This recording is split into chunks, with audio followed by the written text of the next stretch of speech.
All right, everyone. Welcome to Weather Impact Live. I am 10 Tampa Bay News meteorologist James Gregorio, and it's a great day. It's a special day. We are joined by hurricane expert, former director of the National Hurricane Center, and hurricane expert at the Weather Channel, Dr. Rick Knabb, joining us now. And Dr. Knabb, so great to have you once again joining the Weather Impact Live show. And it's great to have you on, and we've got a lot to talk about.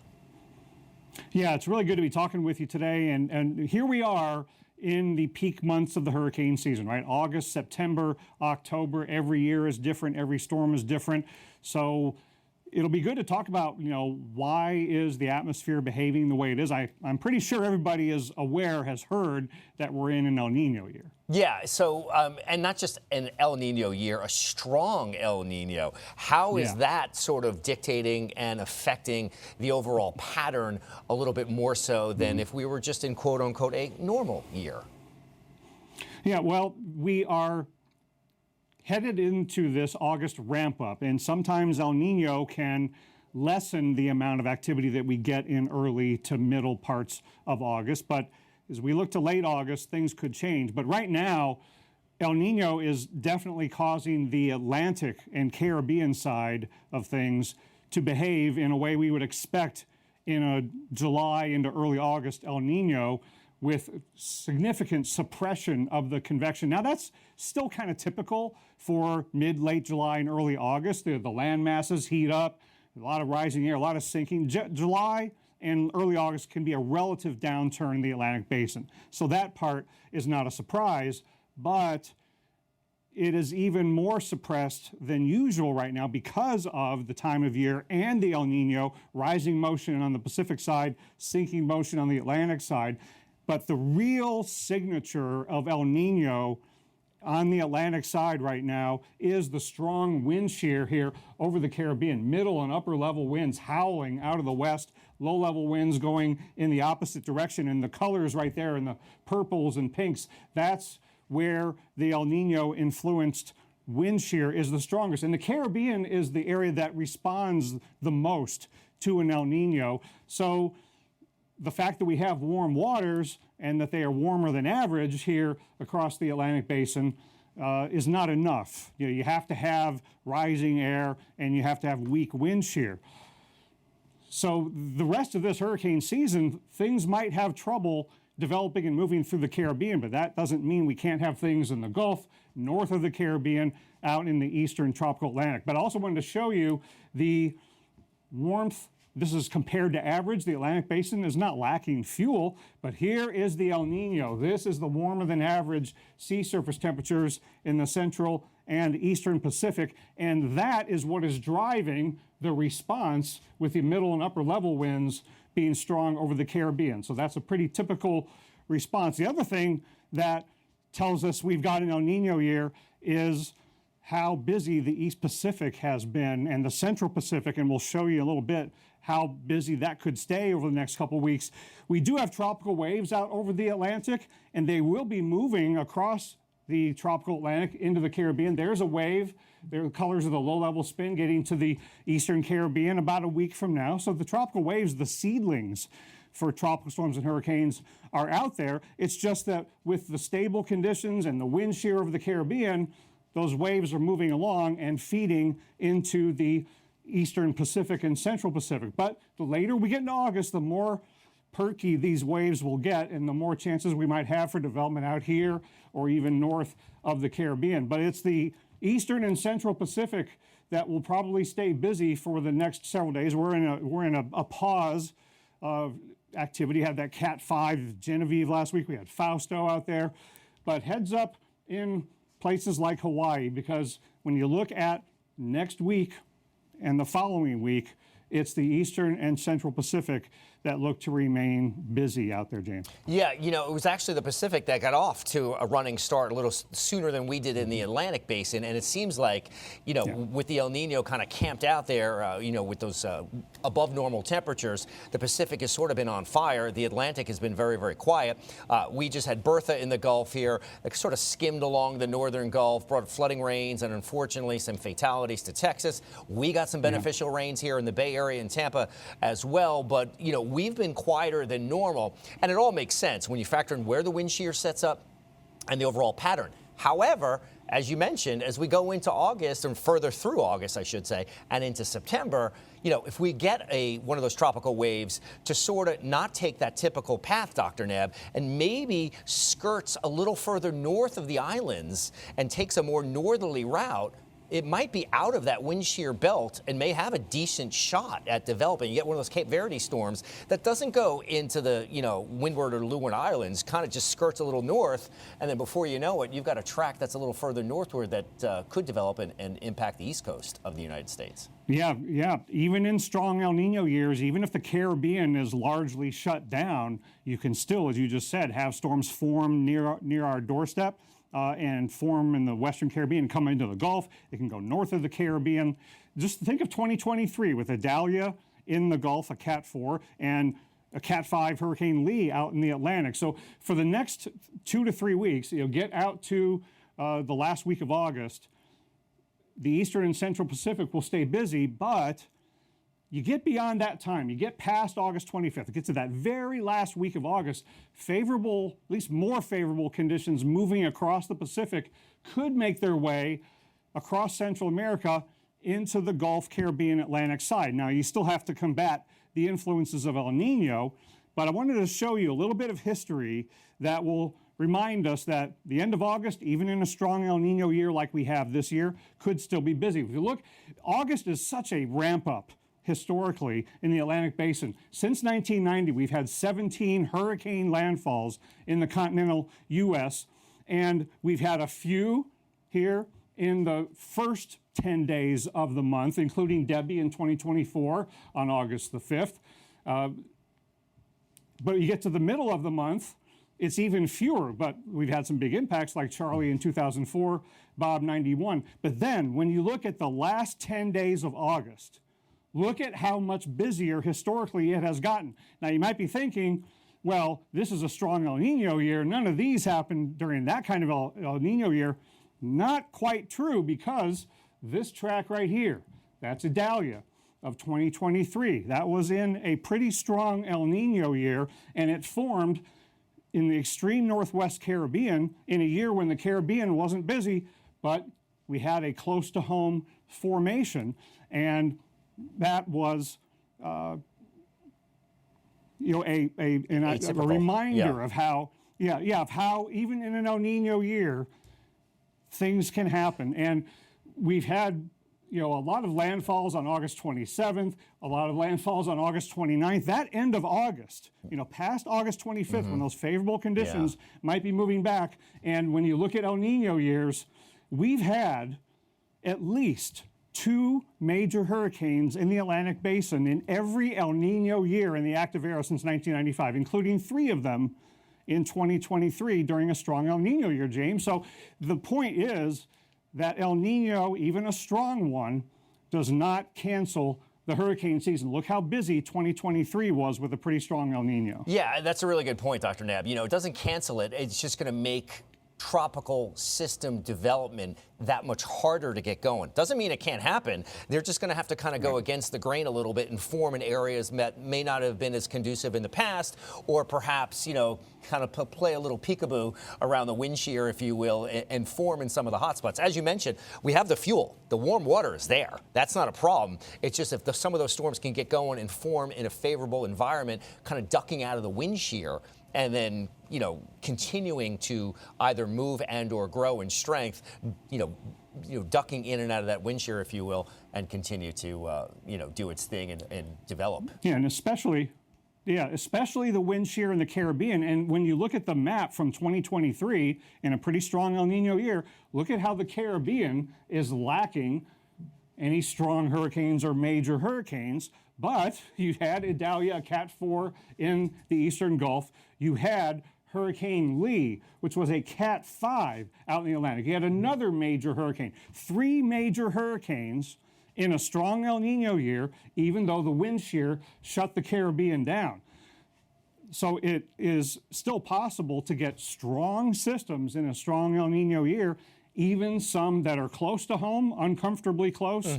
To the East Coast was Hurricane Lee, and you can have the landfalls. Look at these strong El Nino landfalls. Idalia jumps off the map, but look at what happened in the 2015 hurricane season, which was the last time we had an El Nino as strong as the one that's developing right now. We had this Cat 4 roaming here over the Bahamas, Joaquin. If that was just a little farther west, James, Florida would have had a much different memory of what a strong El Nino year can do. Oh, no doubt, no doubt. So far, I mean, I've been saying it, crossing my fingers. We have lived a charmed life this season here, only getting up to Bertha so far. And I'm sure for many Floridians, that's fine by them. And we keep it nice and quiet. But yeah, I do think as the season progresses, whether it be couple weeks from now or even into early September, as we get closer to the peak of the season, I think the Atlantic is really going to turn on, and we're going to get a couple of those Cape Verde storms that maybe, not as influenced by the Saharan dust, can stay out of that El Nino shear belt and make the trip all the way across the Atlantic.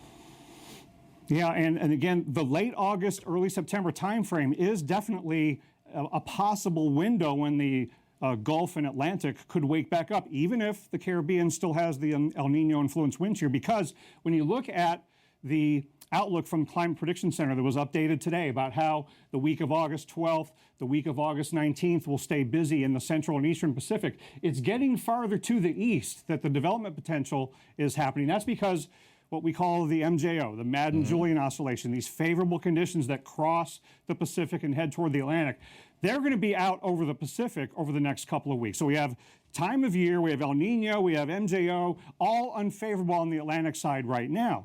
But when the MJO gets here, that's more favorable at the end of August into early September, these development chances could then start to show up on the Gulf and Atlantic side right as we are approaching our climatological peak of the hurricane season. So what we don't want to see is favorable conditions arriving right around here. Right, exactly. You know what, I do want to talk more about that because that's super interesting, the MJO, and maybe even to a certain extent the NAO, the North Atlantic oscillation as well, and if that plays into this at all. We're going to take a quick break, Dr. Knabb. When we come back, we're going to talk about it. Super fascinating. Can't wait to get back into it.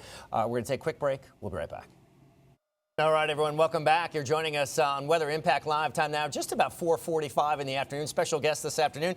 Great show thus far. Dr. Rick Knabb, hurricane expert from the Weather Channel, former director of the National Hurricane Center right here in Miami in Florida. So we thank him for his time today and just a wealth of information. You and I could just sit here and go on and on and on, and super fascinating. We could. We could. Unfortunately, I don't think time will permit for that. So we got to hit the high spots. But you brought up before we went to break the MJO, the Madden Julian oscillation, a global sort of circulation. How does that, let's explain to our viewers how that breaks down and why that's important. Like, how does El Nino disrupt that? How does El Nino maybe magnify that in certain parts of the world here, and how, El Nino would, sort of impact that, which in turn may impact our tropical forecast here in Tampa? Yeah, it's fascinating and important for forecasting how things in the ocean atmosphere system that operate on different time scales can affect whether or not we get a storm or hurricane forming during a particular time period. And Climate Prediction Center looking out, beyond a week from now, that the central and eastern Pacific would get busy. Now, number one, that's not a surprise in an El Nino year because the central and eastern Pacific waters are warmer than average. That tends to cause more upward motion, more thunderstorms, more possibilities for storm and hurricane development. But not only that, it's August. And I spent a lot of time out in Hawaii, and I know that in El Nino years, like when I was out there in 2009, it was really busy, including in August.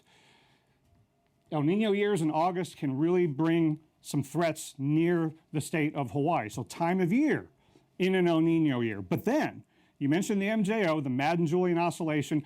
That, El Nino operates on a multi-year basis. You have 1 year that's La Nina, another year is neutral, another year is El Nino. So that operates 1 year to the next is different.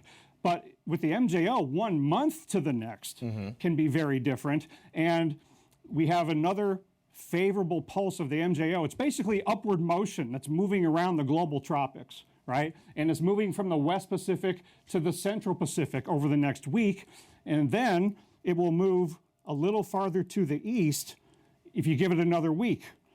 And so that brings the development possibilities a little farther to the east. And so during the next 2 to 3 weeks, El Nino and the MJO will be promoting upward motion and more chances for storm development in the central and eastern Pacific. But you get beyond August 25th, that MJO could move to the Gulf and Atlantic side, and even though you've got the suppressive and shear effects of El Nino over there, MJO could counteract that right as we're hitting the climatological peak of the hurricane season. So that's why we have some idea of when the Atlantic could wake back up. With Hurricane Center, James, we used to call this peeling the banana, right? if the Central Pacific gets busy, that's one peel. Then the East Pacific gets busy, that's another peel. And then you've unpeeled the banana, now it's arrived on your doorstep. I love how the weather guys, we have terms for everything now, don't we? So, we do.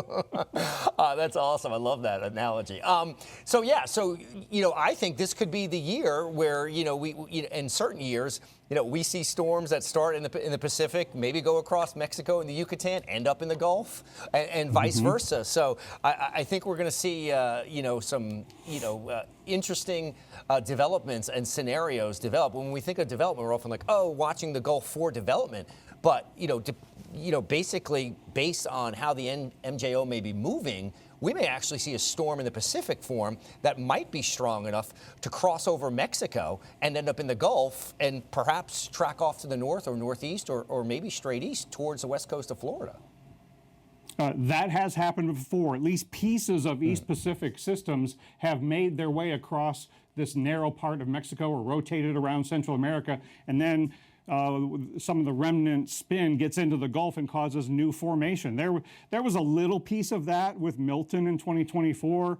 There was a big piece of that with a tropical storm that went into Texas, almost a hurricane in 2011, I think it was. So that definitely has happened before. But even if you don't get it that way, the tropical waves and the storms that form, even in a strong El Nino year like 2023, can lead to landfalls in the Gulf. Idalia didn't even form as a depression until it was in the extreme northwestern Caribbean. It did not and probably could not have gone through the Caribbean in 2023 because of the strong wind shear of a strong El Nino year. But that didn't keep a system from developing rapidly right on our front yard and turning into a major hurricane landfall in the Gulf. And then Hurricane Lee was a Cat 5, and it was east and northeast of the Caribbean. So like you were saying earlier, storms and hurricanes, even major hurricanes, even in a strong El Nino year, can find ways when they have a window of opportunity for a few days or a week or so to avoid the wind shear effects in the Caribbean of an El Nino year. One of my favorite sayings is the only thing predictable about tropical systems is that inherently there is some element of unpredictability. If there's a pocket of warm water there, they're going to find it. If there's a way to duck out of some of that wind shear somehow, I think they find it's crazy, but maybe it's just a little well, there's some physical. Yeah, there's some physical reality to that too, because when you do have warm waters throughout the Atlantic and warmer than average waters, that energy has to be expended somehow, at least somewhat, even in an El Nino year. And so maybe, even if August, it feels like the hurricane season has taken a nap, it could wake up for several days in the peak of the season, or like we've seen so many times in the past decade, late loaded seasons where we have a lot of our activity in October. And a stat I like to remind everyone in Florida about is, what month has the state of Florida had more hurricane landfalls in than any other month? And people are often shocked to find out that it's October. Yeah, crazy. So we can go on forever and ever, and I can't wait to continue this conversation as we go through hurricane season. So, Dr. Knabb, thank you so much for joining us. Fascinating as usual. Thanks for taking the time. We appreciate it. And again, can't wait for you to join us again on future episodes. So thank you so much for joining us today. Thank you so much for having me. Oh, it's our pleasure. Thank you. We're going to take a quick break. When we come back, we'll talk about your local forecast.